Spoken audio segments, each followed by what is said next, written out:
Hello there, everybody. Welcome back to my channel. It's me, Maria Simone, your astrologer, and I am here with my dearest friend, Doreen Malloy, psychic medium.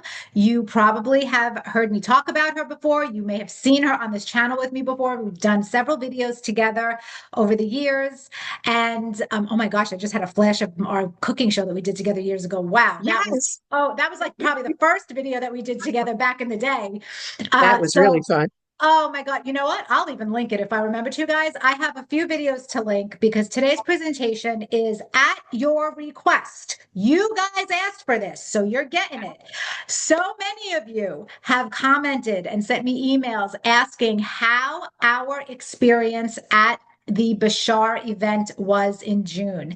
And we finally have gotten our schedules together to be able to talk together about this. So we're excited to bring this to you. We're going to give you our unfiltered version of the experience, the good, the bad, the ugly. We're going to talk about all of the interesting things that were communicated about open contact, about the alien experience that we are currently having here on our planet. And we're going to get into a few things about the event that maybe you don't expect for us to talk about, but it happened and we're going to talk about it. So, for those of you who don't know about my friend Doreen Malloy, she is a world renowned psychic medium, and you can find out more about her and her work over at doreenmalloy.com. And she also is, I have to say, I consider you an expert on the UFO alien communication topic in general because Hmm. you have been studying this for many years. And so that's why this is a Yeah. valuable conversation to have with you. Hmm. So, do you want to tell our audience anything about you or your background before we get into the conversation? Well, with regard to the UFOs and stuff, I mean, I've been studying this stuff for decades, literally. I probably have every book on the subject. Most of that information is very sketchy. There's really not, a lot of good information out there. We've also had over the years, and any one of your listeners, if they're into this subject, knows this, so much misinformation because of what the government hides, you Yeah. know. And so, anyway, it's something that I've followed for a long time. When I found Bashar, which was about a year ago, maybe just over a year ago, and honestly, I'm shocked that I never heard of this man before because our paths have traveled down, in a very similar way, and we're about the same age. And, but when I started to listen to him speak, I was stunned. I was stunned at the level of wisdom that comes out of his mouth and the way he answers and the speed with which he will answer a question. There's no like thinking about it or just kind of, I mean, he gets right to it. And I think I really resonate totally with the information that he's bringing out. So my background in that isn't official, like I've never been an official UFO investigator or alien investigator, but it's always been a tremendous interest for me. And I almost, we're coming up on this time that he calls open contact, right? I almost feel like I've waited my whole life for this. Like this is the moment, this is the era, the time. And so here we are. This is it.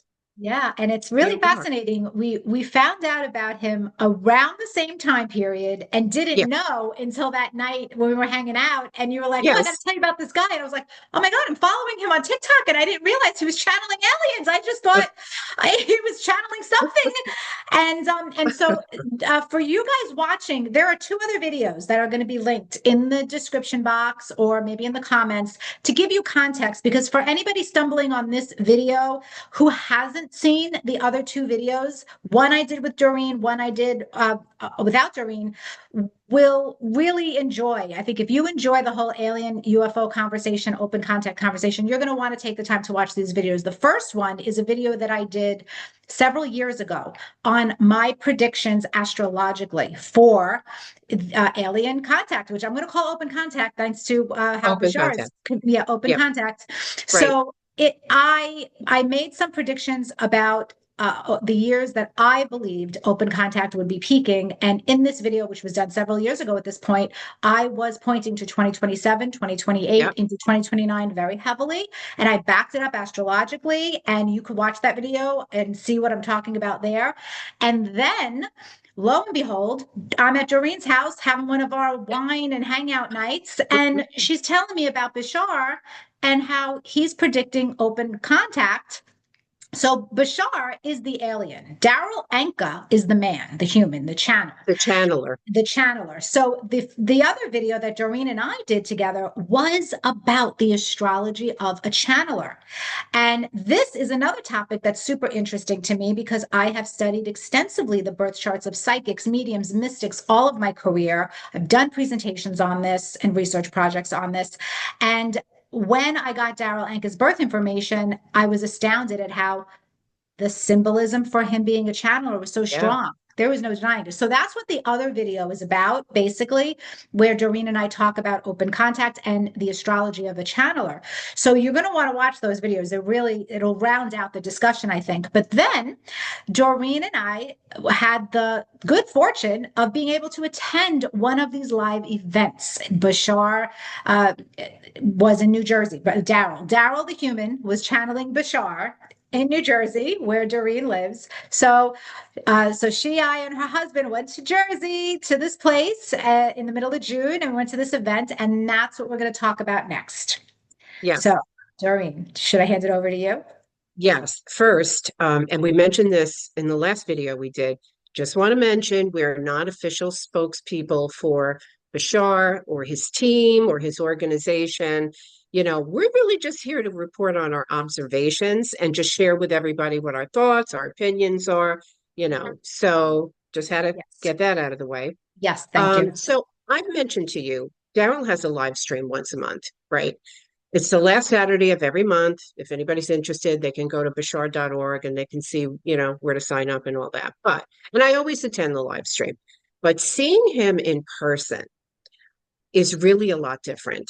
It's obviously what's missing in the live stream is the energy in the room. Okay. And it's palpable. It's different. It's very different. I don't know if you felt this, Maria, but I was able to feel the shift in Daryl's energy as he begins to communicate as Bashar. And over the years, because I'm a medium, I've seen other trans channelers. I've seen trans mediums, trans channelers. So I'm kind of familiar with that presence and the personality shift and all of that. For those of you who you aren't familiar with Daryl too much, he's very cute. Before he starts a session, he comes across very calm. He's almost shy. I Yes. kind of get him that way, like he's shy. He's very humble. And then Bashar steps in with this high energy and this booming voice, which sounds totally different from Daryl's voice.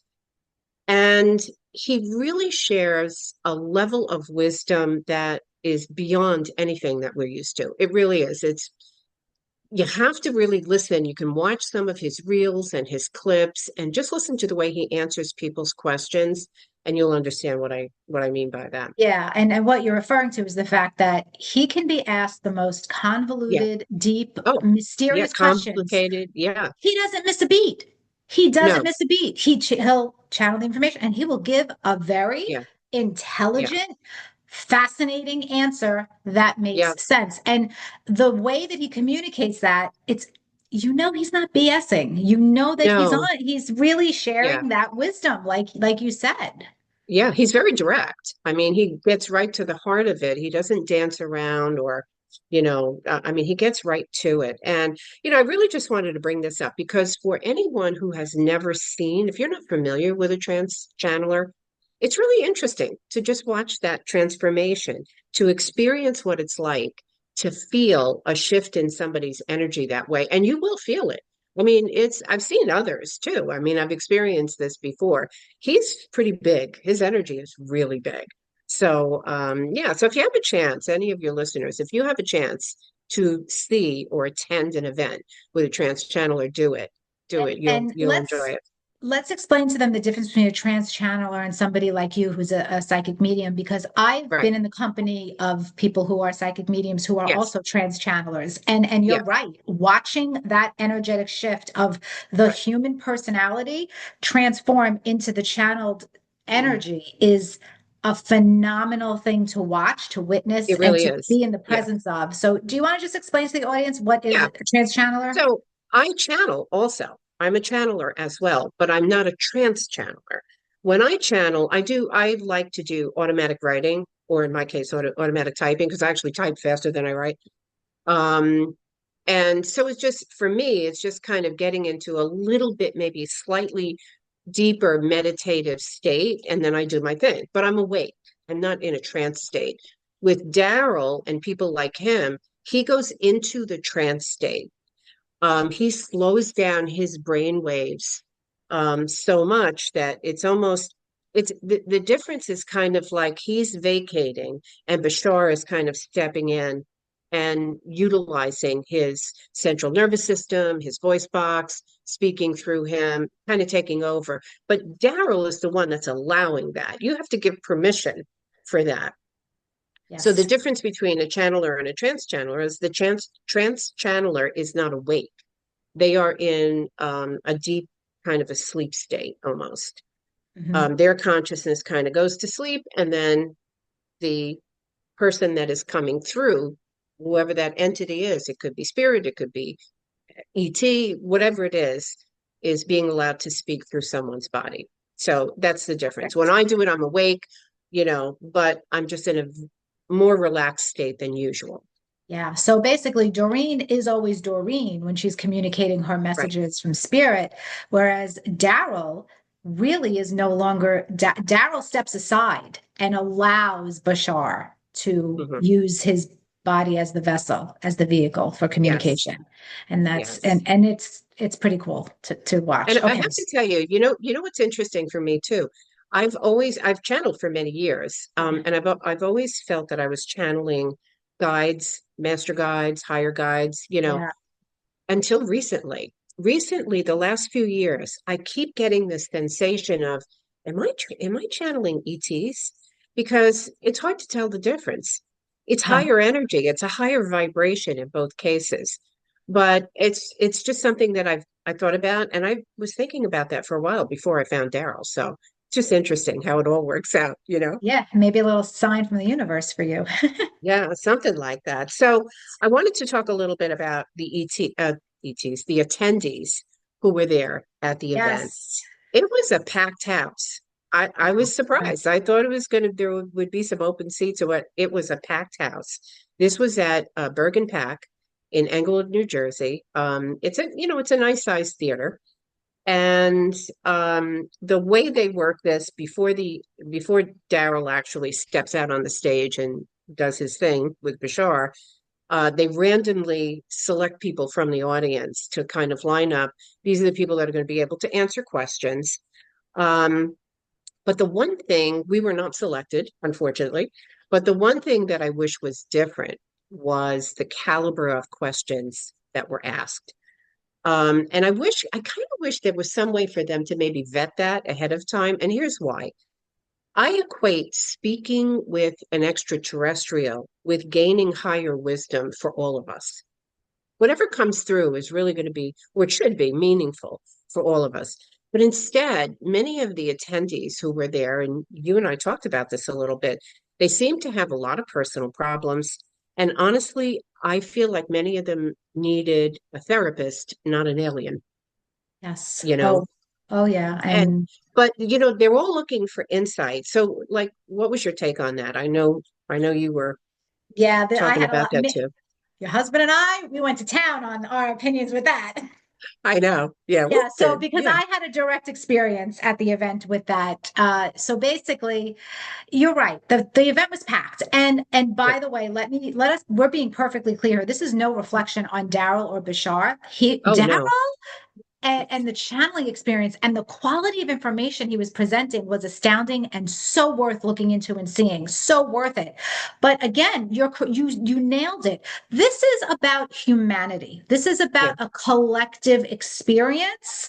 And we, for the most part, as an audience, were there because we wanted information about the collective experience that would affect all of humanity. We weren't Yes. there to listen to the personal questions that were being asked. Now, Daryl, the way that he has to channel, he must be asked questions, Bashar, rather. So the requirement for him to channel the information is he needs the questions to be asked by us. So that's why the format is that way, unless I'm misunderstanding it. So there's Yeah. no way around it. Hmm. It's not like Daryl can just become Bashar and talk to us for 3 hours. It doesn't work like Right. that for his process. So they Right. have to ask questions. However, there is no filter or requirement apparently about how the questions are asked. And many of them, over and over again, we heard people communicate how Bashar saved my Yeah. life.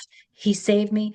And so they were looking at him more Right. as a guru, which can be Right. very dangerous. And so I went to the restroom right before the event started, and I met you in there.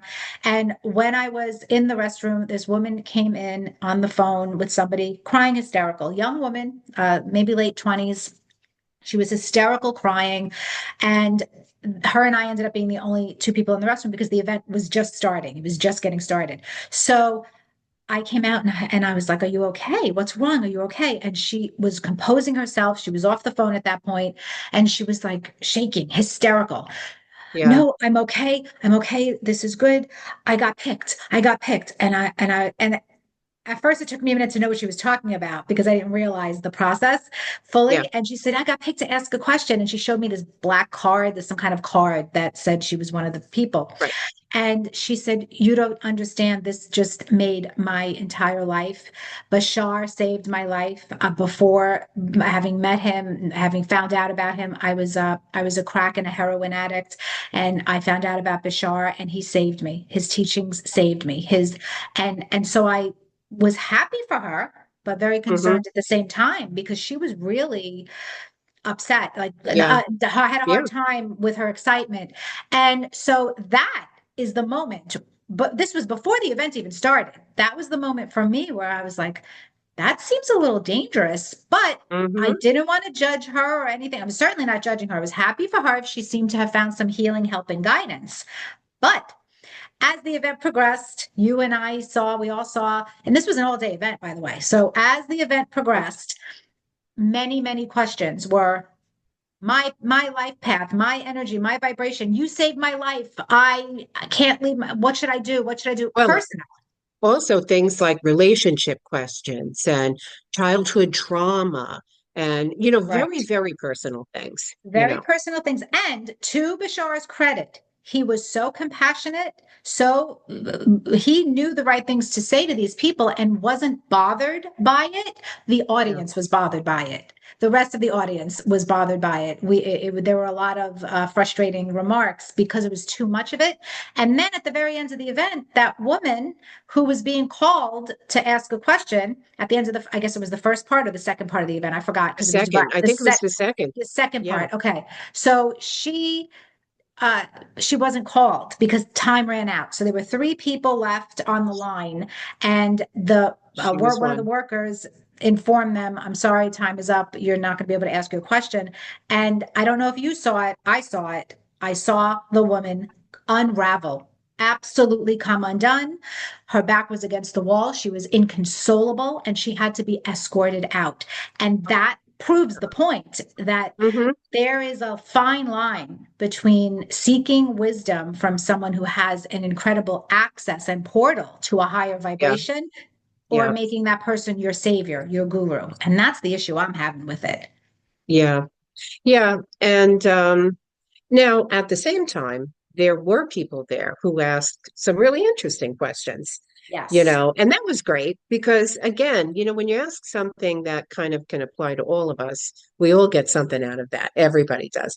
Now, do you remember the little girl who was there, who they She was got? sitting next to Amy. It was, and this was the second Yeah, part, I right? thought so. She was Her kind of in mother, our row. but yeah, because all of a sudden the seats were empty, Yeah. and I was like, what happened to them? And I didn't realize they were online and that they got picked. So Yes. this little girl, Yes. what was she, 7 or 8 years old, maybe? She, if that, I mean, I would have thought she was maybe 6 or 7. She Okay, was maybe. very Yeah. little. She went up to the microphone with her mom and she asked Bashar some questions. And as soon as she said hello to him, you could see him tilt his head. He knew it was a child.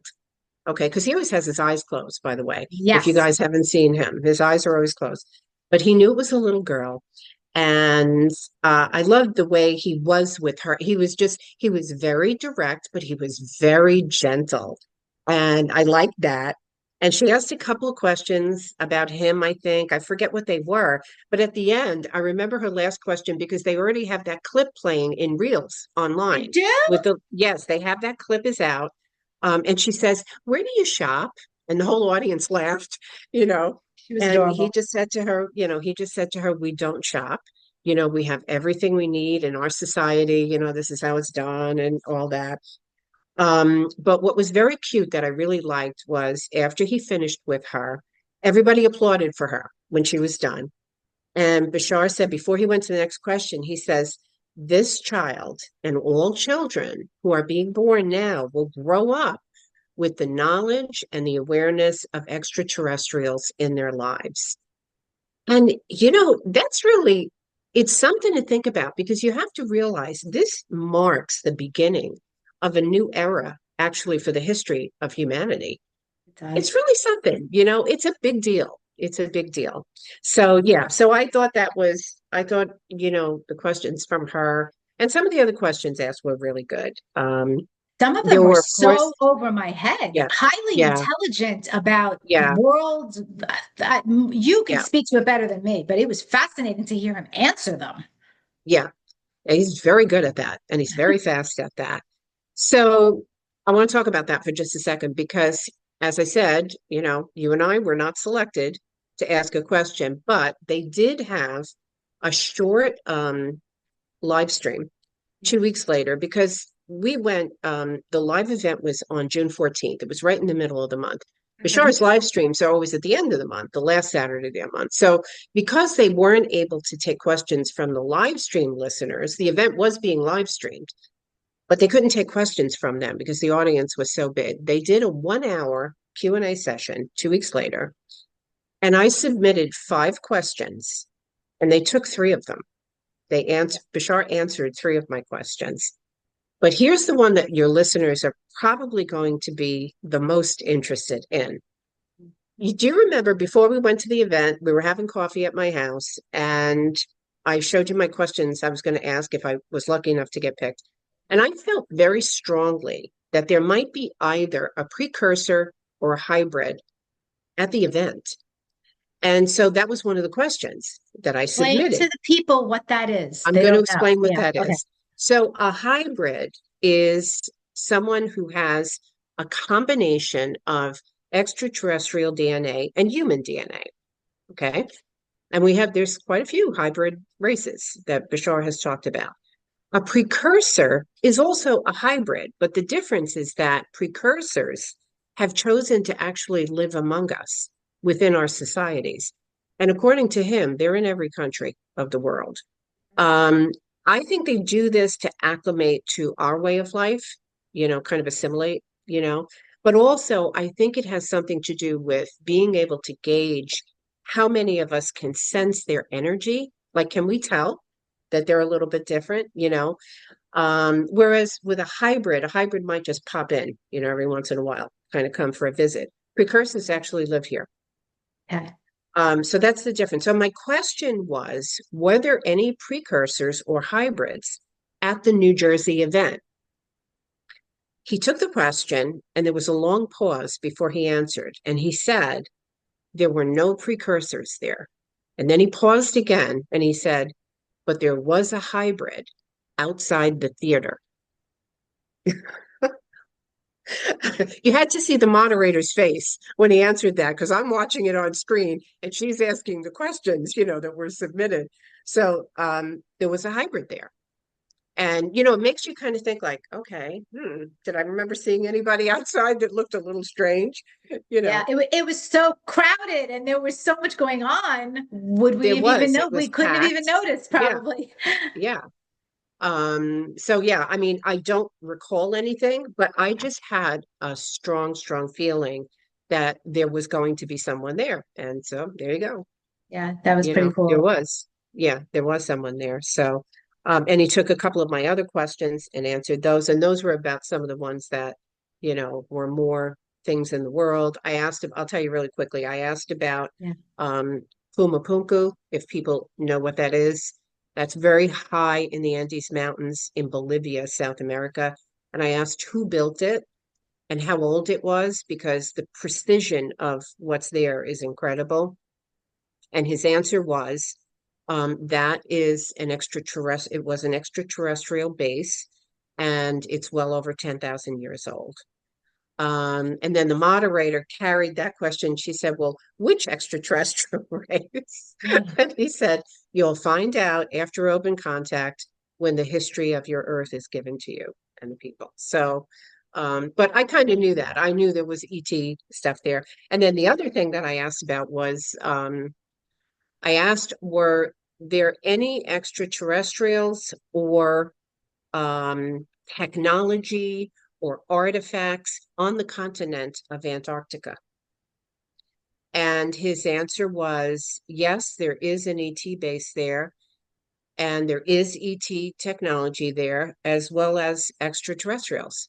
And that is all we will say at this time.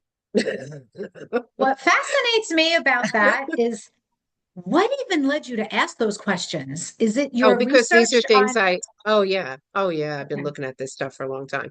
I've okay, known the answers to both of those questions, but I wanted to see how he would answer it and if he would provide more insight, like who they were, you know, yeah. where they're from and all, but he didn't. And this is again to his credit. These types of questions, when all of a sudden somebody whips out with this remote location and specific questions about it, or any fascinating. If it was a human, if he was full of it, if it was not truly him channeling something Yeah. higher vibration, you would have seen in the body language some Oh kind yeah. of a being thrown, trying to make up an answer, trying to this is why it's so valuable to witness him in action. You're not seeing any of that, and these questions No. are asked in real time with no advance notice, so it's not like Right. he can research it or prepare. I was listening to many of the questions in the audience, and then the follow-ups that you told me about, but during Mhm. the even in the audience there were so many questions that were good questions that I didn't know what the heck they were talking about. Yeah. I knew all of And them. I knew all those you've all locations. Yeah, yeah, and because but I it was studied that fascinating stuff. to watch Bashar answer them Yeah. with Yeah. such precision, Yeah. authority, Yeah. and directness. Yeah. Yeah.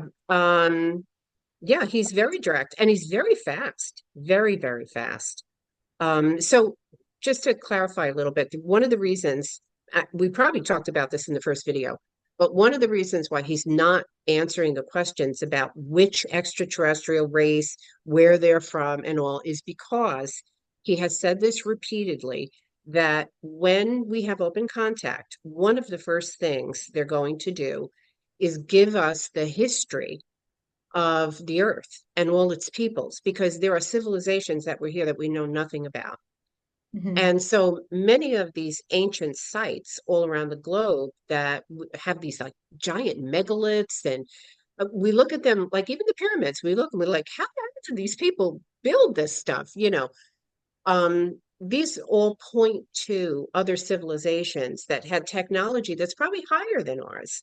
And some of those civilizations had help from ETs. So all of that information is going to be given to us. So he tries not to answer those questions about, you know, who was this one and who did that? And, you know, so I think all of the information will come when we have open contact. And, and he is Um, predicting open contact, just so the viewers know, 2027 into no, 2028. no, in 20, he said it's set 2027. 2027. So it is Yeah, going to be the year 2027. that year. He doesn't have a date, but it's that year. It has now Okay. been narrowed down to that year. But Coming up. between now and then, okay, we still have almost a half a year left of 2025 and all next year.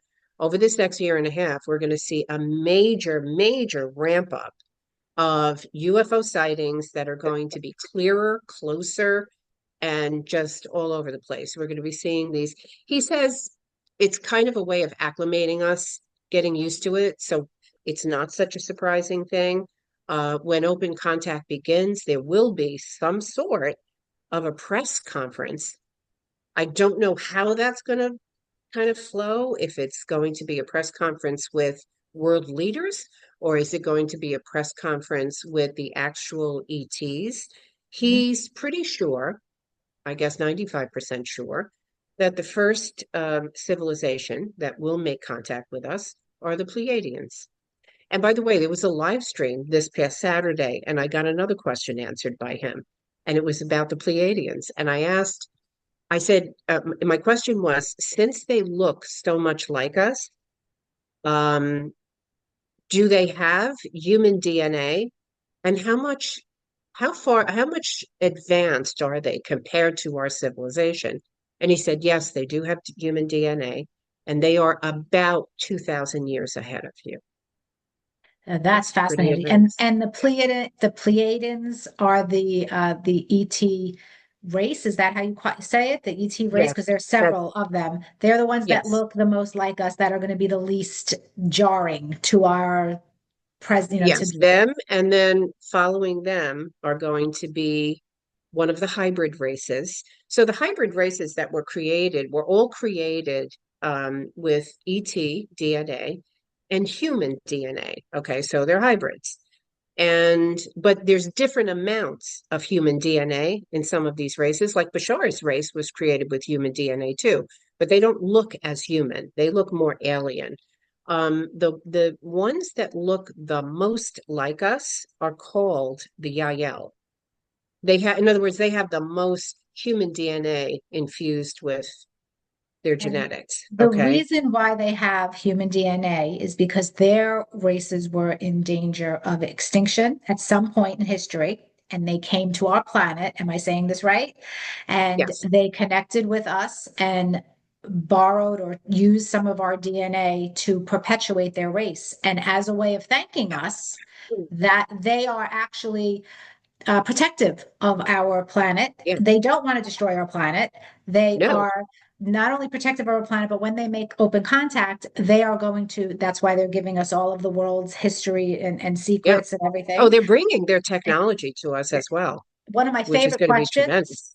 Yes, one of my favorite questions to that point that was answered at our event was I don't know if it was a question, but in his answer was talking about how our human lifespan after open Yes. contact, within, I believe he said, within 50 or so years of Yes. after open contact, Hmm. our human lifespan is going to be increased to, on average, I think he said 130 years. Was it 120 or 130 He years? Do you said remember? 130 to 150. It's going to be about 50 more years. Our lifespans will, you know, be about 50 years longer. But yeah, they're bringing us technology with, yeah, I'm mostly interested in the medical technology Yeah. that will be coming, you know. But technology, I guess, in all of the sciences, they're going to bring with them. Yeah. So they're Yeah, not I here mean, to destroy the world, people. They're no, not you here. have to think of them as our cosmic cousins. I mean, that's Mhm. really what they are. And so some of those precursors that are here are probably from the IL because Okay. they can blend in. They look human. There are a few ways to identify them. Their eyes are slightly larger, but not like the eye socket is not larger. It's the iris and the pupil that's Oh, slightly larger. Their okay. eyes are always either blue or green.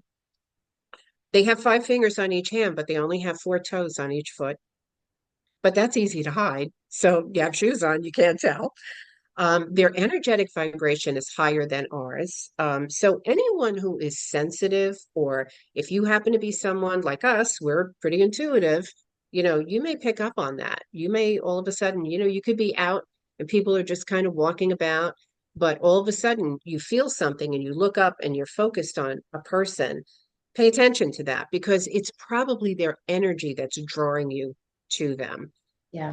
But yeah, I mean, there's some other minor differences between them, but they look very human.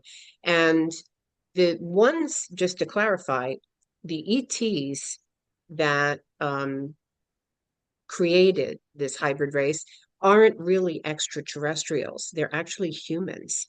The Greys, a lot of the Greys, there's many different Greys, but a lot of these Greys that did this, the Greys are humans from kind of a future time of ours who they destroyed their planet, they destroyed their atmospheres, they had wars, they went chemicals, they did AI, they did all this. And that's why they kind of ended up at a point where they could no longer procreate. They could no longer, their civilization couldn't survive. And these are the ones that, you know, kind of found a way to tunnel into our reality because they're in a parallel reality and then created the hybrids from there. So technically, they're not ETs. Technically, they're actually humans. I have a question for you. I don't know, you probably do know the answer to this, but when the going extinct races borrowed some of our DNA, was that with our consent or was that against our consent and knowledge and will? I don't, well, there is a story about one of the groups that it was with our consent because there was a deal made with our government that we didn't know about. This is back in the 1950s during the Eisenhower years. Okay. So there was that story, but I think for the most part they did not ask our permission. But because we gave them this gift of life, Mhm. these hybrid races now want to come here and help to give us the gift of, healing our planet, healing our bodies with their medical technology, moving forward. Our whole planet is kind of elevating into what we call fourth density. We're third density beings, right? We live in this third density life, but not only are some humans kind of ascending to this fourth density experience, but our whole planet is. Bashar talked about this one day, and he was explaining, he said, planets don't, this is very unusual for an entire planet to elevate to fourth density. So everyone in the cosmos is looking at you, he said. Everyone is here watching this, experiencing this, because it's such a phenomenal event that's taking place with our planet. So that's kind of exciting to think about it that way.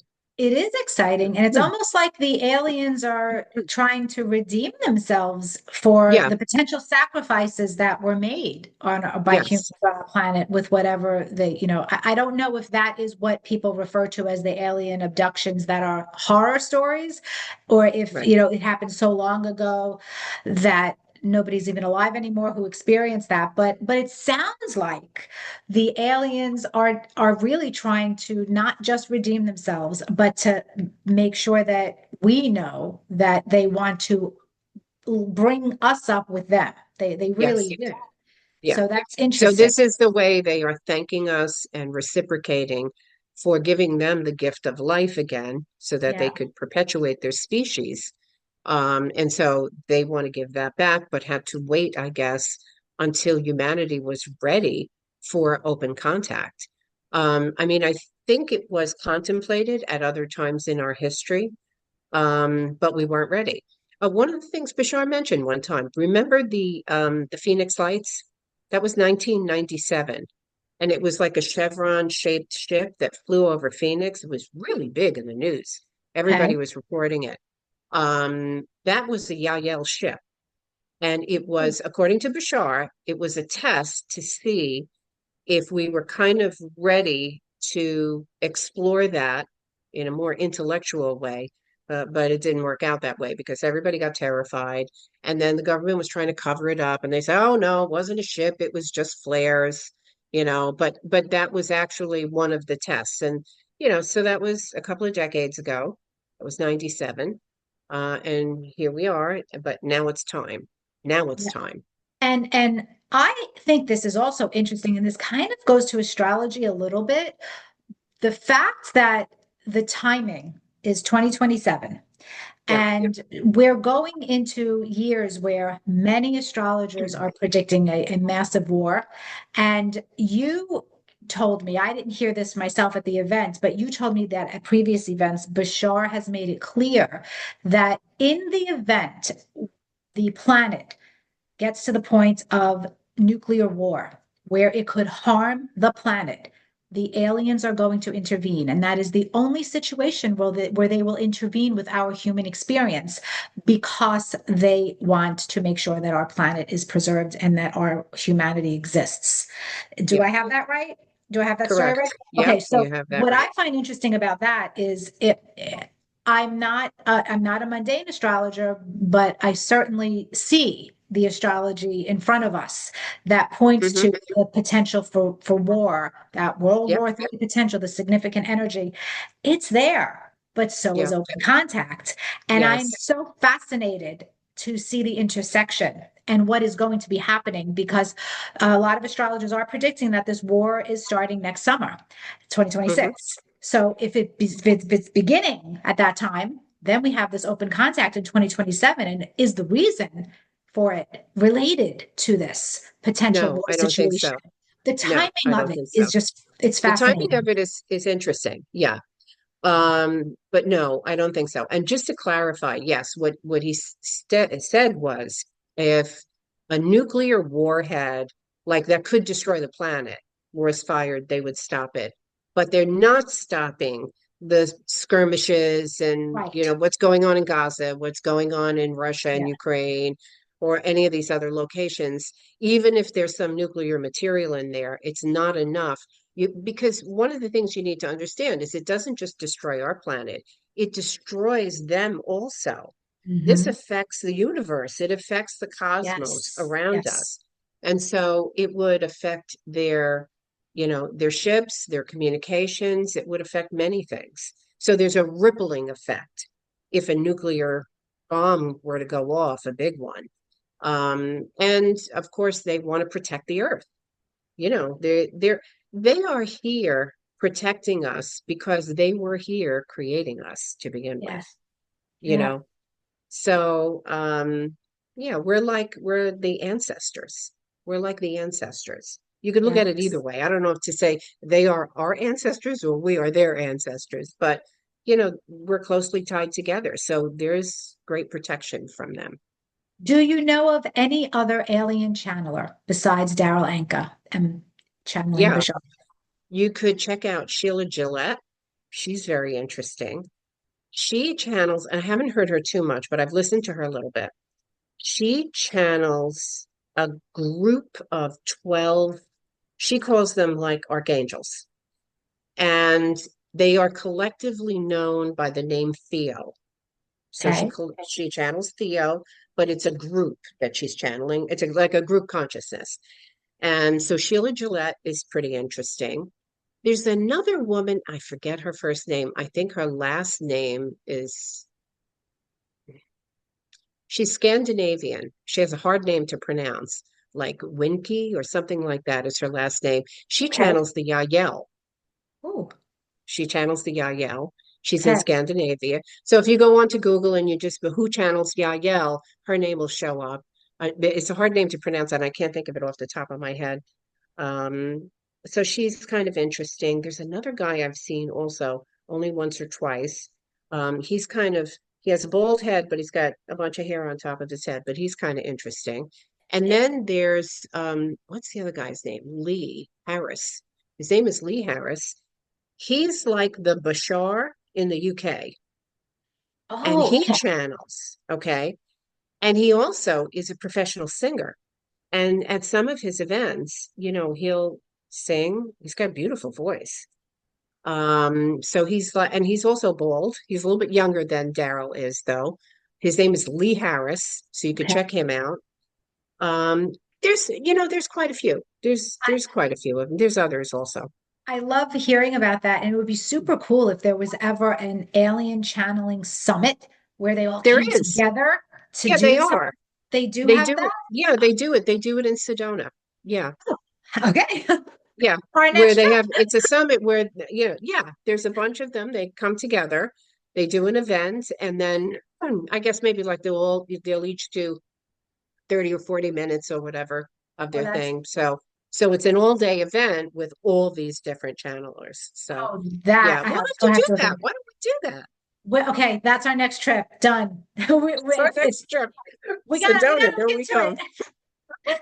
That would be amazing. And honestly, that would probably feed my soul a whole Yeah, lot more than that one event did, because I'm yeah, guessing there would be less of the personal save my yeah. life questions that, Oh, totally. yeah. Yeah, totally. Yeah. Well, probably they would do more monologue than Yeah. taking questions Yeah. with something like that. Like Bashar doesn't monologue with every event that he does, every live event, but he kind of keeps it to about, I don't know, 12 to 15 minutes or Yeah. so, just like he did at our live event that we attended.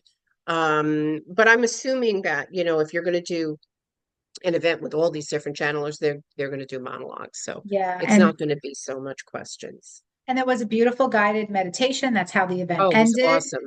Yeah, The awesome. slides were phenomenal. The Yeah, presentation was phenomenal to follow.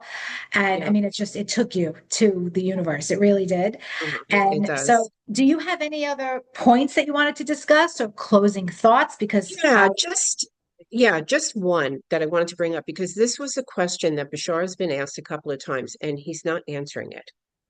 And there's a reason why, I'm assuming. So maybe some of your followers have noticed information, news reports about the Buga sphere. Have you heard about that? You don't no, know what what's that that? is. No, no. Okay. Educate me. Okay. So Buga is a town in Colombia, South America. Okay. And you can look it up. You'll want to look at this, actually. You want to see this. Okay. It's a metal sphere about the size of a basketball that was flying through the air over this town in Colombia. And they're not sure if it hit a power line or whatever because it was flying all over the place and it was like coming low and then going high again, almost like it was scouting, like monitoring, like it had that kind of a feel to it. Just this round sphere. Well, anyway, the thing came down and hit the ground. And so whoever was, I guess it was a farmer or something who was watching it in the air, followed it and got it. He picked it up and Okay. now they have this. Well, this thing is really interesting. It is not man-made for sure. And they have no idea how this thing flies. It appears to be some sort of an alien probe, although we don't really know, like, what is it monitoring exactly? It doesn't appear to have any seams. They've already tested it like a little bit. It seems to be made of a very high density aluminum. And we know that it has some sort of fiber optic filaments on the inside of it, like they've tried x-raying it and all that. And it's got little holes. There's like a ridge around it, not a seam, but a ridge. And there are some holes there, and they've put like tiny cameras in there to see, and they can see fiber optic stuff. The most interesting thing about this is that the weight of it changes. Sometimes it weighs a little, and sometimes it's really heavy. The temperature changes of it. It's got strange components to it.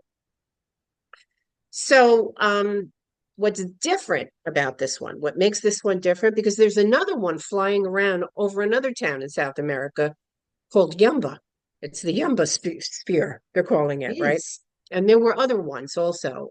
There was one in the past too called the Betts sphere. That was like from the 1970s in Florida. And Betts was the last name of the couple who found it. And, they kept it for a little while and then they were getting nervous because it started rolling around and following them and all this and that. So the government got it and then, you don't hear anymore.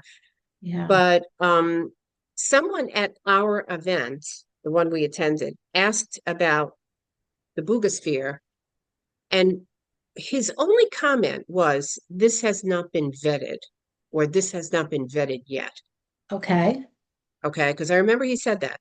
And Oh. somebody asked on one of the live streams like a month or so ago, same question, because this had first come out. They asked about it. So he's not answering. I don't know exactly what that means.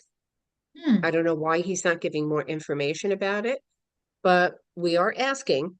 And I do know that at a couple of his past live streams, he did say that we would be seeing alien probes, but he didn't elaborate too much on it. Because Yeah. sometimes an alien probe is just a big ball of light that's moving around and kind Yeah. of. So he didn't elaborate. He did say that, but he's not answering the question about this particular one. Take a look at it because on the top of it, there's a design and there's some wording like letters or symbols or hieroglyphs or something on it. And the only other thing I've heard about this so far is Dr. Stephen Greer, who looks into this stuff all the time. He's also extremely credible. Said that one of his whistleblowers has come forward and said to him, I recognize some of the symbols on there as symbols that I've seen on one of the ships. Okay. Okay, but we So don't know there's a which. connection, but we Yeah. don't know, we really don't have a lot of information. But look up the Buga sphere, Buga. Look it up. You're going to be shocked at what you see. I want Bashar to give us the answer now. I do too. That's why we asked him. But yeah, he didn't, he's not forthcoming on it yet. I'm not sure why. I don't know if, he Yeah. doesn't have the answer or he doesn't know what civilization maybe it's connected to. But clearly it's not man-made because this thing's flying all over the place. They have no idea how it flies. Well, hopefully it's not an enemy civilization because No, I who don't knows? think so. You don't think No. so? Okay. No, he's been asked that many, many times. Is there anybody here that's dangerous or visiting us, ETs that are bad? And he keeps saying no. He keeps Okay. saying no. We're That's completely comforting. protected. Yeah. That's good to know. So, Okay. yeah. Interesting. So, Wow. Well, this has been a very so cool conversation. And I hope yeah. that for all of you watching, your Bashar questions are answered now and it intrigues you to do your own research and learn more Yeah. about Daryl Anka and Bashar, maybe attend an event or one of the online live streams. Yeah. And I mean, any final thoughts about open contact, humanity? No, I mean, I think really for people who are interested in this or for anybody who's here for the first time who didn't see the other video we did, go to bashar.org and you can watch Daryl's makes documentaries. You can watch his documentary about this called First Contact. It's free. It's right on his website. And it's very fascinating because it answers all of your questions about him, how he developed, how he got to be where he is today. He's been doing this work, this channeling work for 41 years now. And Bashar calls himself a first contact specialist. And so he's been answering these questions over and over and over again for over 40 years. Can you Yeah. imagine That answering the same documentary, questions? so worth your time. That documentary is Yeah, amazing, incredible. yeah, His yeah, brain was very good. studied. There's so much in that documentary. Go watch it. Yeah, So, wow. Well, thank you, Doreen, for spending time with me today on YouTube land for everybody. my And pleasure. all right, guys, have a great rest of your day. Enjoy discovering more about our amazing universal truths that are about to become apparent in the Yeah, next year and a half or so for all of us. And I'm gonna go look up the Buga sphere and plan our trip to Sedona. So I got some things yes, to do. I think so. All right, guys, for more information on my friend Doreen, you can go to doreenmalloy.com and I will see you next time. Thanks for watching. Take care. Bye.